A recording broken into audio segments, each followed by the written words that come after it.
Hey everybody, welcome back. My name is Abby. I'm with Fitness is Medicine. Today we're going to do another great workout you can do in your home using minimal equipment. So remember to come into these workouts warmed up and ready to move. 5 to 10 minutes of a cardio workout just to get your heart rate up a little bit. Importantly, get those muscles and joints warmed up and ready for movement and your mindset ready for movement. Okay, we're going to start today with a little bit heavier dumbbell and a ball. The other things you're going to need is a medium to heavyweight set of dumbbells and a loop band, if you have one. And otherwise, that is it. Okay, so we're gonna start with overhead lats with a bridge on the ball. So taking that one weight and holding on to the ends, we're gonna walk out to a bridge. You want your head and neck comfortably on top of the ball, so you don't wanna be way out here and having to hold your neck the whole time. You want to be able to rest that neck comfortably, lifting those hips. Press that weight straight overhead. We're going to keep your arms straight and take that overhead down towards the floor, keeping those arms straight. This is another way to work your lats. And we're also working some shoulders, a little bit of core. Doing the bridge, you're working your hamstrings and glutes as well. 5. Now, if this is hurting your shoulders at all, you can make that range of motion a little bit smaller. You could stop here, or you can also bend your elbows and just make that lever shorter, but you're not bending and straightening your elbows. You're keeping that same angle on your elbows.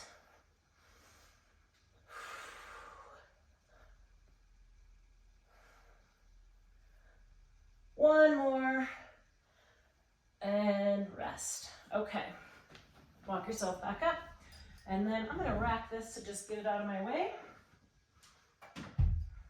Okay, next we're going to do a split stance squat. Now you can use a weight for this. I'm not going to demonstrate it, but you can use a weight in one hand if you would like. So I want you to stand with your feet pretty far apart, and what we're going to do is lunge down like this. So you can think of it as a stationary lunge or a split stance squat. Importantly, you want your weight in your front heel. Be where you can hang on to something if you need it. This can be a big balance challenge as well. And you're just going straight up and down. So notice you should still be able to see your toes when you get down into that lunge. Weight in that front heel. 3 more. Thinking about squeezing that glute on the front leg. And rest. Now we'll switch sides. Put your other foot forward. And then if you are hanging onto a weight, switch hands that you're holding onto a weight with. Straight up and down. Remember, those first few times, look down to see if you can see your toes.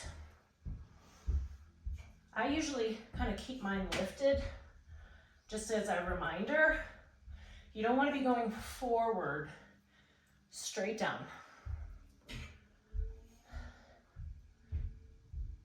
6, nice and slowly. 8, 9, and 10. All right, good. Okay, now we're going to grab those other dumbbells I talked about. Remember to use good form, picking them up. I want you to stand on one foot if you can. Otherwise, do the tandem or staggered stance. And we're going to do bicep curls. So slowly up and down. Just nice and controlled both ways.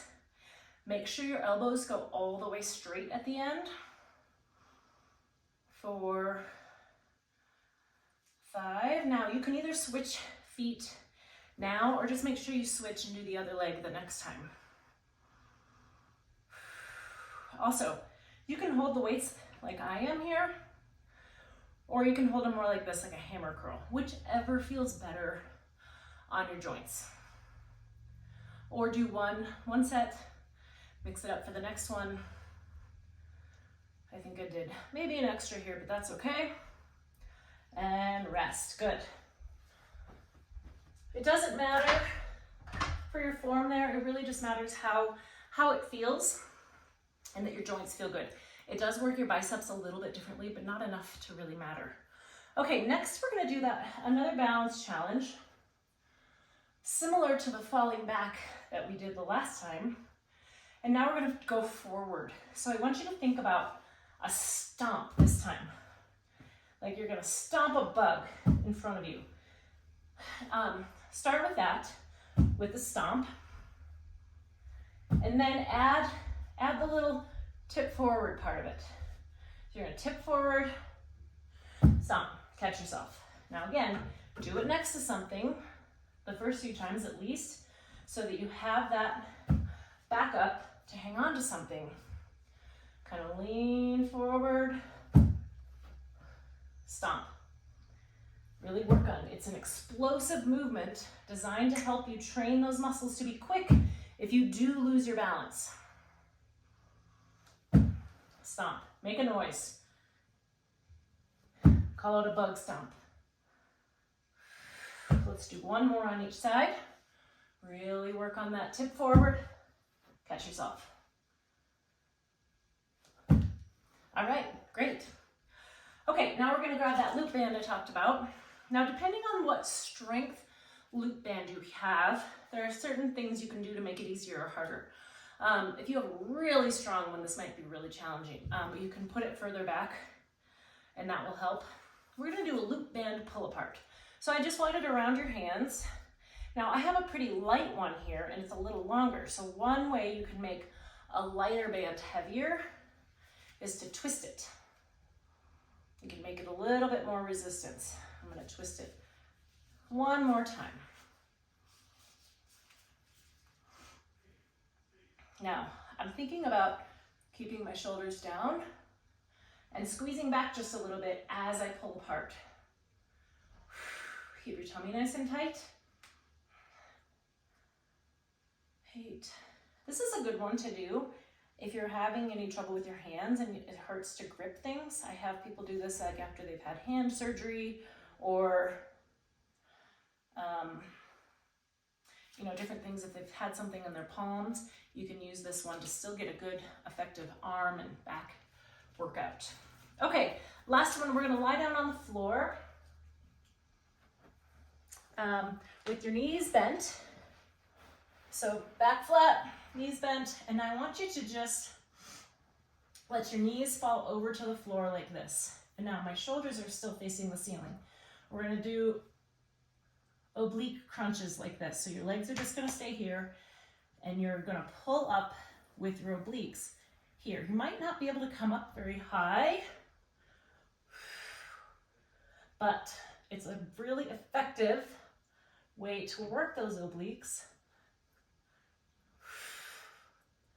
8, 9, 10. Now your goal is to try to get your shoulders up off the floor, just a little. It's not a huge movement, but you're going, think about lifting towards the ceiling and try not to lift with your neck. This is hard sometimes when you're doing things like this, not to lift with your neck. Put your tongue on the roof of your mouth, that can help. 1, 2, 3. Try to get that shoulder up off the ground. Really squeezing right here. 9 and 10. Okay, good. Those are challenging, but keep working on them. Remember to think about you're lifting your chest towards the ceiling versus crunching forward, and that can help with your neck as well. Okay, go through these 1 or 2 more times. Add a little cardio in between to make it a great full workout. Keep your heart rate up, and if you have any questions, please let me know either in the comments or message me privately. All right, we'll see you next time. Thank you, everybody.